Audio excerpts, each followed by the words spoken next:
ሰበር ዜና የኢትዮጵያ ክልሎች ፈርሰው በአዲስ አደረጃጀት ሊደራጁ ነው ተባለ። የብልጽግና የአዳማ ከተማ ሚስጥራዊ ስብሰባ የወሰናቸው አወዛጋቢ ውሳኔዎች በቆይታችን በዝርዝር ይቀርባሉ። የምርጫውን ውጤት ተከትሎ ሁለቱ የፖለቲካ ፓርቲዎች ለቦርዱ አቤቱታ ማስገባታቸውን ገለጹ። የህወሓት አመራር ወደ አዲስ አበባም ሆነ ከኢትዮጵያ ውጪ የመጓዝ ፍላጎት የለውም ሲሉ ፈትለወርቅ ገብረእግዚአብሔር ሞንጀሪኖ ተናገሩ። ለትግራይ ቴሌቪዥን የሰጡት መግለጫ በዝርዝር ይቀርባል። በደቡብ አፍሪካ የተቀሰቀሰውን ጸረ ስደተኞች ተቃውሞ ተከትሎ ከ900 በላይ ሰዎች በቁጥጥር ስር ውለዋል። ውድ ቤተሰቦቻችን በዛሬው ቆይታችን እነዚህንና ሌሎችንም ሀገር አቀፍ ቀጠናዊና ዓለም አቀፍ መረጃዎችን በዝርዝር ወደ እናንተ የምናቀርብ ይሆናል። ለቤቱ አዲስ የሆናችሁ ሰብስክራይብ በማድረግ የደወል ምልክቷን በማብራት የቤቱ አባል ትሆኑ ዘንድ በታላቅ ትህትና እንጋብዛለን። ለዕለታዊ የቢዝነስ እንቅስቃሴ ይረዳችሁ ዘንድ የዕለቱን የውጭ ሀገር ገንዘቦችን ዕለታዊ የምንዛሬ ዋጋ ነግረናችሁ ወደ ዝርዝር ዘገባዎቹ እናልፋለን። ጥበብ ሚዲያ የህዝብ ድምጽ ነው። ዛሬ በኢትዮጵያ ንግድ ባንክ አንድ የአሜሪካን ዶላር 157 ብር ከ4 ሳንቲም ተገዝቶ 160 ብር ከ5 ሳንቲም እየተሸጠ ነው። የእንግሊዝ ፓውንድ ስተርሊንግ 204 ብር ከ2 ሳንቲም ተገዝቶ 208 ብር ከ3 ሳንቲም የሚሸጥ ሲሆን የአውሮፓ ዩሮ 179 ብር ከ6 ሳንቲም ተገዝቶ 183 ብር ከ2 ሳንቲም ይሸጣል። የስዊዝ ፍራንክ 191 ብር ከ1 ሳንቲም ተገዝቶ 194 ብር ከ9 ሳንቲም የሚሸጥ ሲሆን የኩዌት ዲናር 501 ብር ከ8 ሳንቲም ተገዝቶ 511 ብር ከ8 ሳንቲም እየተሸጠ ነው። የቻይና ዩዋን 22 ብር ከ7 ሳንቲም ተገዝቶ 23 ብር ከ2 ሳንቲም ይሸጣል። የተባበሩት አረብ ኤሚሬቶች ድርሃም 42 ብር ከ8 ሳንቲም ተገዝቶ 43 ብር ከ7 ሳንቲም እየተሸጠ ነው። የሳውዲ ሪያል 41 ብር ከ9 ሳንቲም መግዣ መሸጫው 42 ብር ከ7 ሳንቲም ሆኗል። የህወሓት አመራር ወደ አዲስ አበባም ሆነ ከኢትዮጵያ ውጪ የመጓዝ ፍላጎት የለውም ሲሉ ፈትለወርቅ ገብረእግዚአብሔር ሞንጀሪኖ ተናገሩ። የፌዴራሉ መንግስት በአሁኑ ወቅት ወታደሮቹን ከምዕራብ ትግራይ ወደ ምስራቅ ትግራይ እያሰማራ መሆኑን የህወሓት ጽህፈት ቤት ኃላፊ ፈትለወርቅ ገብረእግዚአብሔር በሰጡት ጋዜጣዊ መግለጫ አስታውቋል። በትግራይ ቴሌቪዥን በተላለፈው በዚህ መግለጫ ላይ ኃላፊዋ አሜሪካ በአክራሪ የህወሓት አመራሮችና አባላት ላይ የጣለችውን የቪዛ እገዳ አስመልክተው የተናገሩ ሲሆን እገዳው በግለሰቦች ላይ ሳይሆን በህወሓት መርሆች ላይ ያነጣጠረ ነው ብለውታል። ይሁን እንጂ ህወሓት በመሰረታዊ መርሆች ላይ ፈጽሞ እንደማይደራደርም አጽንኦት ሰጥተው ተናግረዋል። ፈትለወርቅ አክለውም የህወሓት አመራር ወደ አዲስ አበባም ሆነ ከኢትዮጵያ ውጪ የመጓዝ ፍላጎት እንደሌለው ለአሜሪካ ማሳወቃቸውንም ገልጸዋል። የትግራይ ህዝብና ድርጅቱ ጥያቄ ራስን በራስ የማስተዳደር የራስን ዕጣ ፈንታ በራስ የመወሰን መሆኑን የጠቀሱት ዋና ኃላፊዋ የአሜሪካ ጥቅም ሊረጋገጥ የሚችለው ህወሓትን በማስፈራራት ሳይሆን አብሮ በመስራት ብቻ እንደሆነ አስገንዝበዋል። የሊቢያው ኦላ ኤነርጂ በኢትዮጵያ የቶታል ኤነርጂ የነዳጅ ማከፋፈያ ንብረቶችን ሙሉ በሙሉ መጠቅለል የሚያስችለውን ስምምነት ተፈራረመ። የሊቢያው ኦላ ኤነርጂ ግሩፕ የፈረንሳይ የኃይል ኩባንያ ቶታል ኤነርጂ በኢትዮጵያ ውስጥ ያለውን የነዳጅ ማከፋፈያና የተያያዥ ንብረቶችን ለመግዛት የሚያስችለውን ስምምነት ተፈራርመዋል። ይህ ግዢ ስምምነት የሊቢያ ኩባንያ በኢትዮጵያ የነዳጅ ገበያ ውስጥ ትልቁ የውጭ ሀገር ኩባንያ እንዲሆን ያደርገዋል። ዘሊቢያን ኦብዘርቨር እንደዘገበው በፓሪስ ከተማ በተከናወነው የፊርማ ስነ ስርዓት ላይ የሊቢያው የነዳጅና የጋዝ ሚኒስቴር ካሊድ አብዱልሳይቅ፣ የቶታል ኤነርጂ ዋና ስራ አስፈጻሚ ፓትሪክ ፑቱኒያ እንዲሁም የኦላ ኤነርጂ ሊቀመንበር አቡዚ ሱሉያን ተገኝተዋል። ስምምነቱ በኢትዮጵያ የሚገኙ ወደ 120 ገደማ የሚሆኑ የነዳጅ ማደያ ጣቢያዎች 13000 ሜትር ኩባንያ የመያዝ አቅም ያለው የነዳጅ ማከማቻና ተርሚናል እንዲሁም ተያያዥ የስራና የንግድ እንቅስቃሴዎችን ሙሉ በሙሉ ያጠቃለለ ነው። የኩባንያው ግዢ ኦላ ኤነርጂ በኢትዮጵያ የነዳጅ ማከፋፈያ ዘርፍ ትልቁ የውጭ ሀገር ኩባንያ እንዲሆን የሚያስችለው ቢሆንም ለግዢው የተከፈለው የገንዘብ መጠን ግን በይፋ አልተገለጠም። በትሪፖሊ የሚገኘው የሊቢያ ብሔራዊ አንድነት መንግስት ይህንን ግዢ የሊቢያን ኢኮኖሚ አስተዋጽኦ ከፍ በማድረግ በአፍሪካ ገበያዎች ላይ ለማስፋፋትና በሊቢያ ብሔራዊ ኩባንያዎች የሚደረጉ የውጭ ሀገር ኢንቨስትመንቶችን ለማጠናከር ከሚደረጉ ጥረቶች መካከል አንዱ ተደርጎ እንደሚታይም ዘግቧል። ስምምነቱ ቀጠናዊ ኢኮኖሚያዊ መረጋጋትና አንድነትን ለመደገፍ እንዲሁም በአህጉሪቱ አዲስ ትብብርና የኢንቨስትመንት እድሎችን ለመፍጠር ያለመ መሆኑ ተጠቅሷል።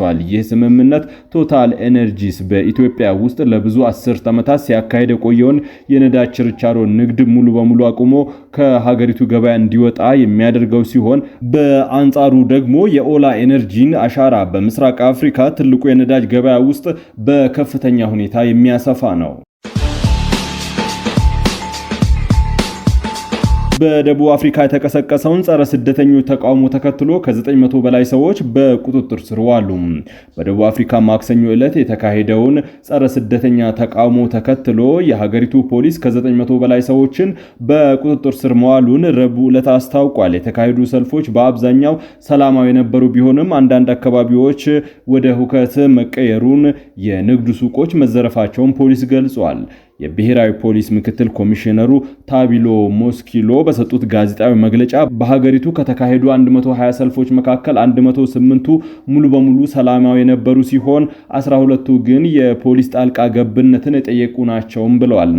አክለውም ለሰዎች መታሰር ምክንያት የሆኑት የኢሚግሬሽን ሕግን ከመጣስ ከህዝባዊ ሁከት መቀስቀስና ሰነድ የሌላቸው ስደተኞችን ከማስጠጋት እንዲሁም ከዝርፊያ ጋር የተያዙ መሆናቸውን ጠቁመዋል። ፖሊስ ባወጣው ሌላ መግለጫ ማክሰኞ ዕለትም በጆሃንስበርግ አሌክሳንደር አካባቢ ነዋሪዎች በውጭ ሀገር ዜጎች ላይ የተያዙ ትንንሽ የሰፈር ሱቆችን በመዝረፍ ላይ በነበሩበት ወቅት አንድ ሰው በጥይት ተመቶ መገደሉን አስታውቋል።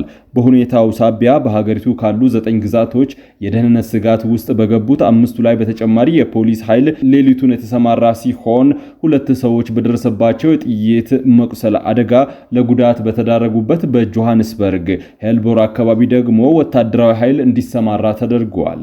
በወደብ ከተማዋ ደርባን ፖሊስ ተቃውሞ ከመጀመሩ ጥቂት ቀደም ብሎ በስጋት ምክንያት አንድ ህንፃ 8ኛ ፎቅ ላይ ዘሎ ስለወደቀ ህይወቱ ስላለፈ የውጭ ሀገር ዜጋ ጉዳይ ምርመራ ማድረጉን አስታውቋል።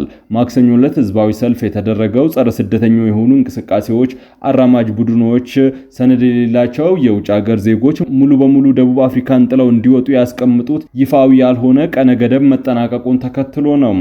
የሀገር አቀፍ ተቃውሞ የተቀሰቀሰው ባለፉት ወራት ስደተኞች ከቀያቸው እንዲፈናቀሉ የንግድ ድርጅቶቻቸውንና ንብረታቸውን እንዲወድሙ በማድረግ ዓለም አቀፍ ትችትና ውግዘት ሲያስከትል የቆየውን አለመረጋጋት ተከትሎ ነው። ለምክክር ጉባኤው የተመረጡ ከ4000 በላይ ተሳታፊዎች ከሐምሌ 1 ጀምሮ አዲስ አበባ እንዲገቡ ጥሪ ቀረበ። የኢትዮጵያ ሀገራዊ ምክክር ኮሚሽን ከሐምሌ 8 2018 ጀምሮ ለተከታታይ 3 ሳምንታት የምክክር ጉባኤ በአዲስ አበባ ከተማ ሊያካሄድ መሆኑ ይታወቃል። የኮሚሽኑ ቃል አቀባይ ጥበቡ ታደሰ ለምክክር ጉባኤው ዲያስፖራውን ጨምሮ የተመረጡ ወይም ከ4000 በላይ ተሳታፊዎች ከሐምሌ 1 ጀምሮ አዲስ አበባ እንዲገቡ ጥሪ እየተደረገ እንደሆነ ተናግረዋል። የቅድመ ዝግጅት ስራዎች ሰፊ ቢሆኑም በዋናነት በአሁኑ ወቅት በአበይት ጉዳዮች ላይ እንደሚከናወኑ አንስተው የመጀመሪያው በቀጥታ ከምክክር ሂደቱ ጋር የተያዙ ሲሆን ሁለተኛው ደግሞ ለተሳታፊዎች ምቹ ሁኔታን ከመፍጠርና ሎጂስቲክ ከማቅረብ ጋር የተያያዘ መሆኑን ገልጸዋል። በቀጥታ ከምክክሩ ጋር በተያያዘ በተከናወነው አበይት ተግባራት ውስጥ በምክክር ጉባኤው ላይ በአመችነት የሚያገለግሉ ወይም የሚሰሩ ባለሙያዎችን ማሰልጠንና ዝግጁ የማድረግ ስራዎች የውጭ ባለሙያዎችን ጭምር በማሳተፍ መጠናቀቁን ጠቁመዋል። የምርጫውን ውጤት ተከትሎ 2 የፖለቲካ ፓርቲዎች ለቦርዱ አቤቱታ ማስገባታቸውን ገለጹ። 7ኛው ጠቅላላ ምርጫ መጠናቀቁና ውጤቱ ይፋ መደረጉን ተከትሎ የነጻነትና እኩልነት ነአፓ እንዲሁም የመላው የሲዳማ ሕዝብ ዲሞክራሲያዊ አንድነት ፓርቲ በምርጫው አጠቃላይ ሂደትና በምርጫ ቦርድ አሰራር ላይ ያላቸውን ከፍተኛ ቅሬታ ገልጸዋል። ፓርቲዎቹ ምርጫው ነጻና ፍትሃዊ እንዳልነበረ በመጥቀስ ቦርዱ ያቀረቡትን አቤቱታ በተገቢው መንገድ አላስተናገደም ሲሉ ወቅሰዋል። የነጻነትና እኩልነት ፓርቲ ስራ አስፈጻሚ ኮሚቴ አባልና የምርጫ አስተባባሪው ሲሳይ ነጋሽ እንደተናገሩት ምርጫው እንደሚወራለት ነጻና ፍትሃዊ ዴሞክራሲያዊ አልነበረም። ገዢው ፓርቲ የሚፈልገውን ቦታ ለሚፈልገው ፓርቲ አሳልፎ ስለሰጠ ፓርቲያችን ሊያገኝ የሚገባውን ትክክለኛ ውጤት አላገኘም ብለዋል። ይሁን እንጂ በምርጫው ሂደት የገጠሙትን ጥሰቶች በመገምገም ለቀጣይ የትግል ግንዛቤ ልምድ የተጨበጠበት መሆኑንም ተናግረዋል። ፓርቲው ያለውን ቅሬታ በወቅቱ ቢያቀርብም ብሔራዊ ምርጫ ቦርድ ከገዢው ፓርቲ ጉያ ባለመውጣቱ ምክንያት ነገሮች ተሸፋፍነው እንዲቀጥሉ ተደርጓል ሲሉ ወንጅለዋል። በምርጫ ወቅት ከሌሎች ፓርቲዎች ጋር በጥምረት ለመስራት የተደረገው ጥረት ባይሳካም በቀጣይ ፓርቲው ባዘጋጀው ፕሮግራም መሰረት ውይይት በማድረግ አብሮ ለመስራት ጥሪ እንደሚያቀርብም አስታውቋል። ነገር ግን አብሮ መስራት እንደሚወራው ቀላል እንዳልሆነ አክለዋል። ፓርቲው በአጠቃላይ 35 ወንበሮችን ማሸነፉን ተከትሎ በቀጣይ ከተመሰረተው መንግስት ጋር ስለሚኖረው የሥራ ግንኙነት ሲያብራሩ በብሔራዊ ጥቅም ላይ አንደራደርም፣ ገዢው ፓርቲ የፖለቲካ ምህዳሩን እንዲያሰፋ እንታገላለን፣ ያሉ ችግሮች ተቀርፈው ሁሉም የፖለቲካ ፓርቲዎች እኩል መንቀሳቀስ የሚችሉበት ሜዳ እንዲፈጠር እንሰራለን እንጂ ከመንግስት ጋር አናጨበጭብም ብለዋል። ሌላኛው አስተያየታቸውን የሰጡ የመላው የሲዳማ ህዝብ ዴሞክራሲያዊ አንድነት ፓርቲ ሊቀመንበር ተስፋ ማርያም ጉጃ በበኩላቸው ፓርቲያቸው በምርጫ ወቅት የተፈጸሙ ጥሰቶችን አስመልክቶ በ11 የምርጫ ጣቢያዎች ላይ ቅሬታ ቢያቀርብም ምላሽ ያገኘው በሁለት ጣቢያዎች ላይ ብቻ እንደሆነ ተናግረዋል። ፓርቲው ለመጀመሪያ ጊዜ በምርጫ መሳተፉን የገለጹት ሊቀመንበሩ የተገኘው አንድ ወንበር የሲዳማ ህዝብ ለፓርቲው የሰጠውን እውነተኛ ድምጽ ፍላጎት የሚያንጸባርቅ ነው ብለዋል። አክለውም ምርጫው አሳታፊ ለማለት የሚጎድሉት በርካታ ነገሮች እንዳሉ ጠቁመው ተአማኒ ነበር ብሎ ማሰብ ግን በፍጹም የማይታሰብ ነው ሲሉ ሂደቱን ነቅፈዋል።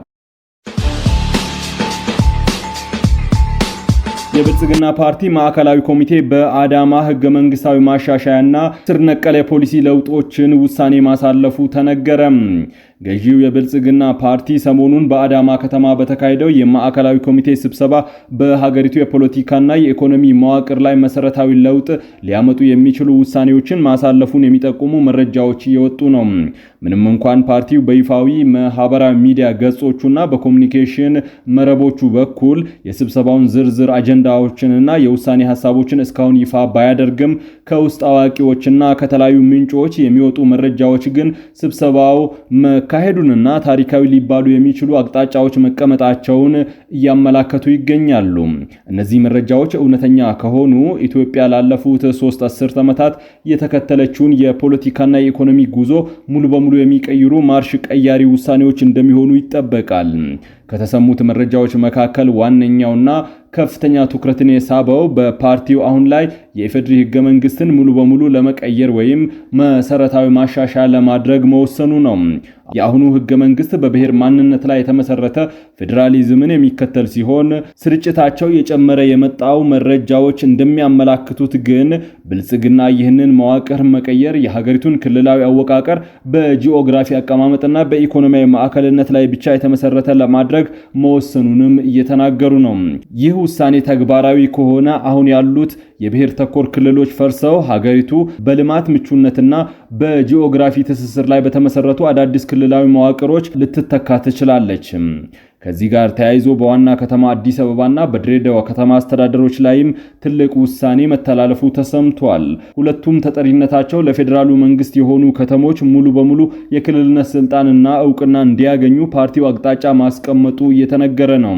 ይህ እርምጃ በተለይም ለአዲስ አበባ ከተማ ለረጅም ዓመታት ሲያገረሽ የቆየው የባለቤትነትና የከተማዋ ነዋሪዎች ራስን በራስ የማስተዳደር መብት ጥያቄ ምላሽ ለመስጠት ያለመ ሊሆን እንደሚችል ይገመታል። ከተሞቹ ክልል ከሆኑ የራሳቸው በጀት፣ ህግ አውጪና ህግ አስፈጻሚ አካላት ሙሉ በሙሉ በማደራጀት ከሌሎች ክልሎች ጋር እኩል የፌዴሬሽን ምክር ቤቱ አባል የመሆን እድል ይኖራቸዋል። ሌላው የመንግስት አስተዳደር ዘይቤ የሚቀየርበት ትልቁ ውሳኔ ነው። ሀገሪቱ ከምትከተለው የፓርላማ ስርዓት ወደ ፕሬዝዳንሻል ስርዓት እንድትሸጋገር መወሰኑ ነው የተነገረው። በአሁኑ ነባራዊ ሁኔታ ስልጣን በጠቅላይ ሚኒስትሩ እጅ የሚገኝበት የፓርላማ ስርዓት የነበረ ሲሆን ይህ ወደ ፕሬዝዳንት ስርዓት ከተቀየረ ግን ህዝቡ በቀጥታ የሚመርጠው ፕሬዝዳንቱን፣ የሀገሪቱን ርዕሰ ብሔርና የህግ አስፈጻሚ የበላይነትን ይሆናል። ይህ ለውጥ በሀገሪቱ ስልጣን ክፍፍልና ውሳኔ አሰጣጥ ሂደት ላይ ከፍተኛ ተጽዕኖ ይኖረዋል።